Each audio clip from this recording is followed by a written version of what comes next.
What's up everyone and welcome back to the World History Channel. Before we begin, please hit the subscribe button today. Let's get started. 18 Things You Didn't Know About Buzz Aldrin. After Neil Armstrong's initial lunar steps, Buzz Aldrin became the second man to walk on the moon. Aldrin instantly became a celebrity, with people becoming intimately familiar with his biography.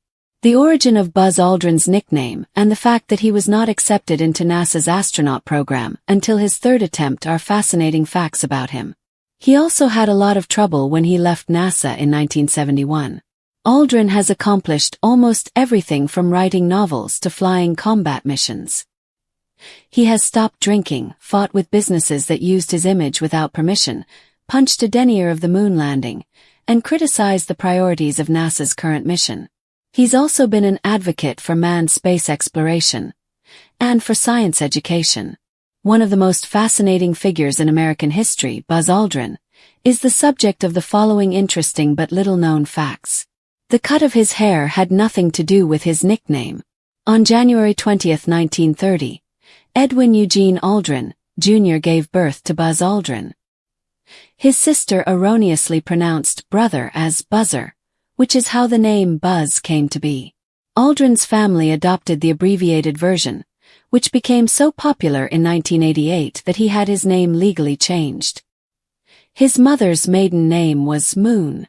In what was either a portent of what was to come or just a fun coincidence, Aldrin's mother Marion was born Marion Moon. Tragically, she took her own life in 1968, a year before her son walked on the moon. Aldrin declined MIT. Aldrin attended the United States Military Academy at West Point starting in 1947.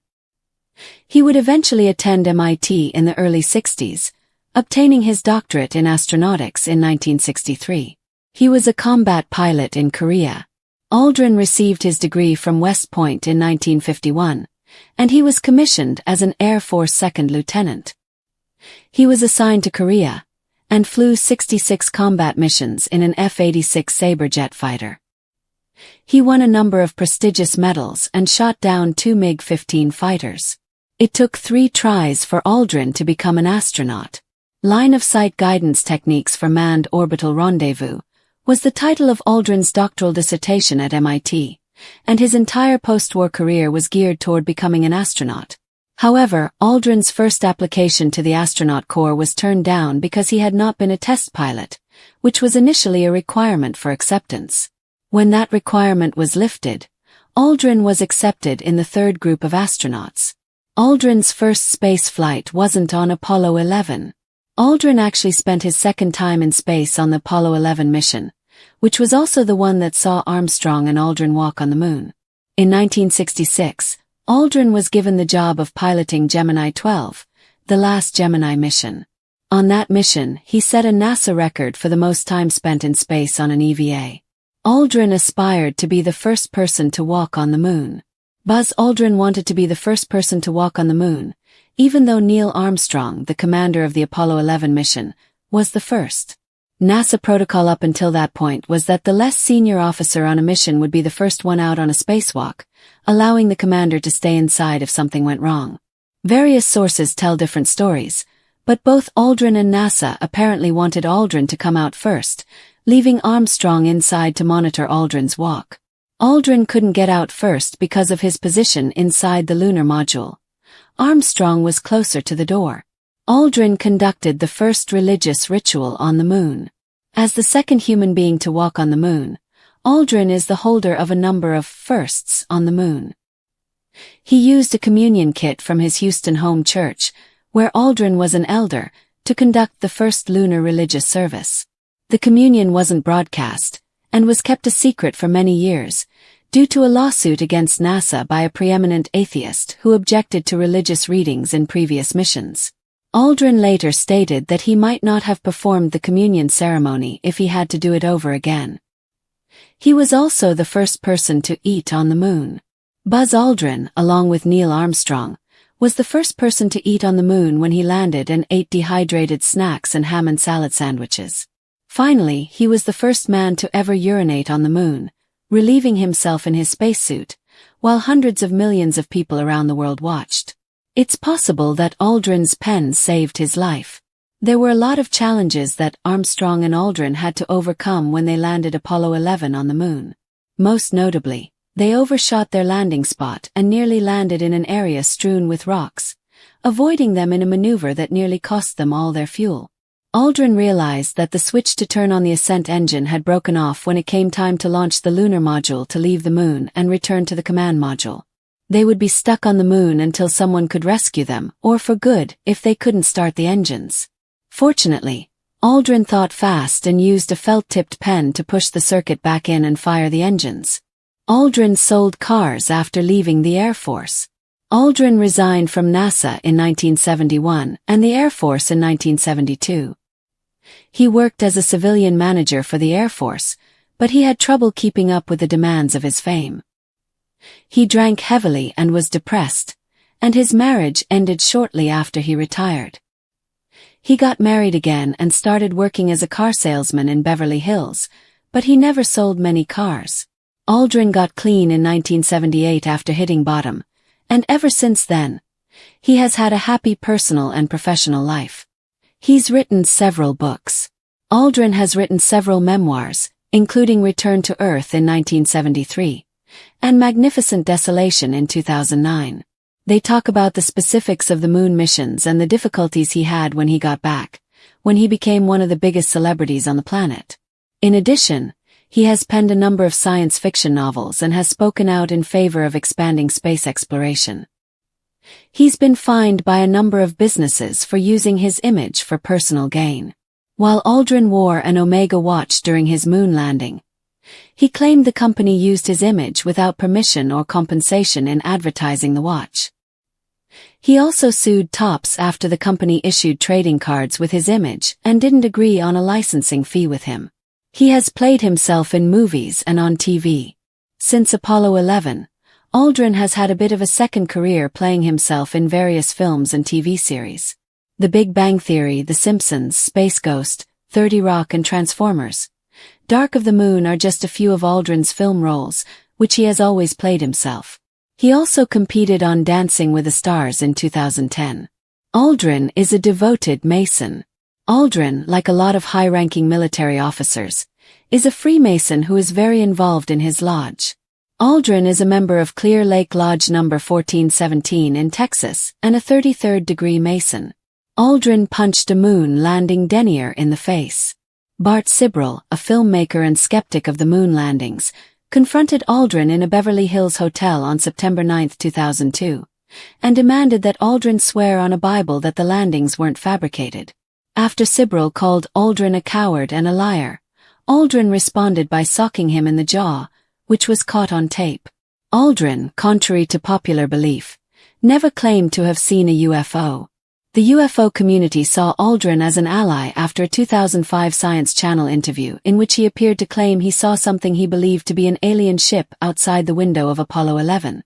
Later, Aldrin claimed that the interview that aired in 2005 made him say something he didn't mean to say, and that his remarks were taken out of context.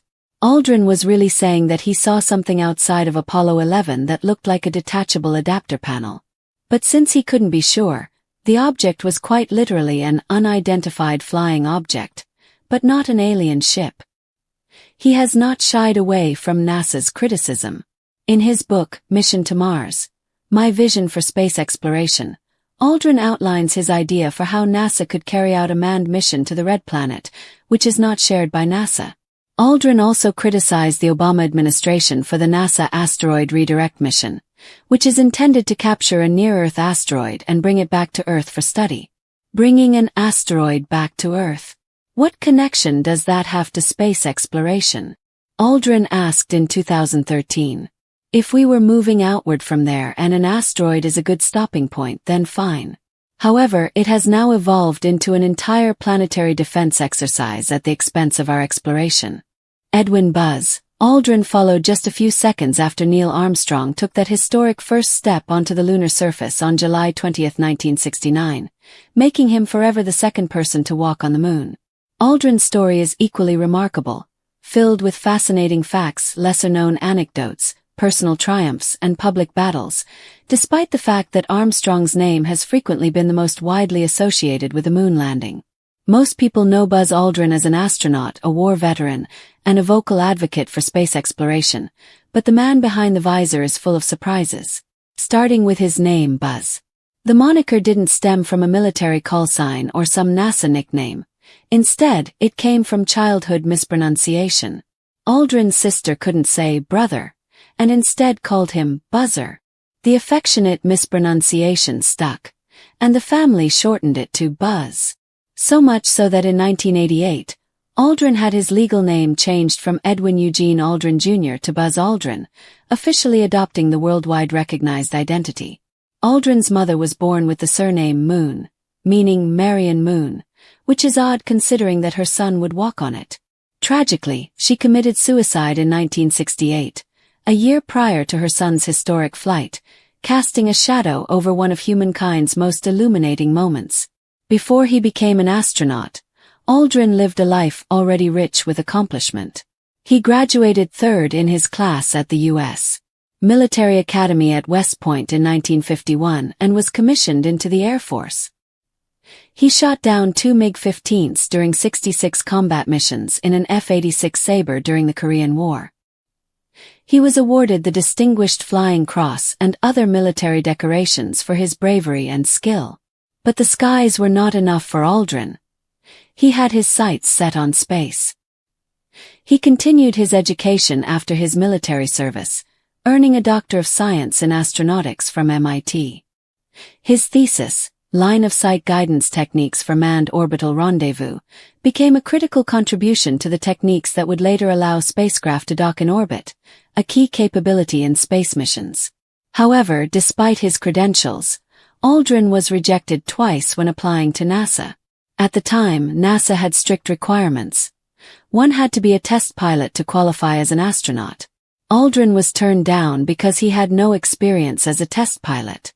In 1963, he was accepted into the third group of astronauts after NASA relaxed that requirement, a testament to his persistence and ambition.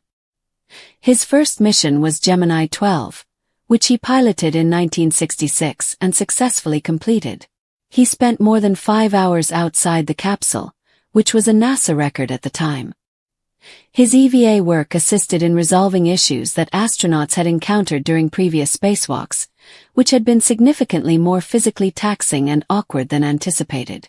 Aldrin pioneered underwater training methods that are still utilized in astronaut training today to simulate zero gravity. But Aldrin's legacy would be defined by Apollo 11.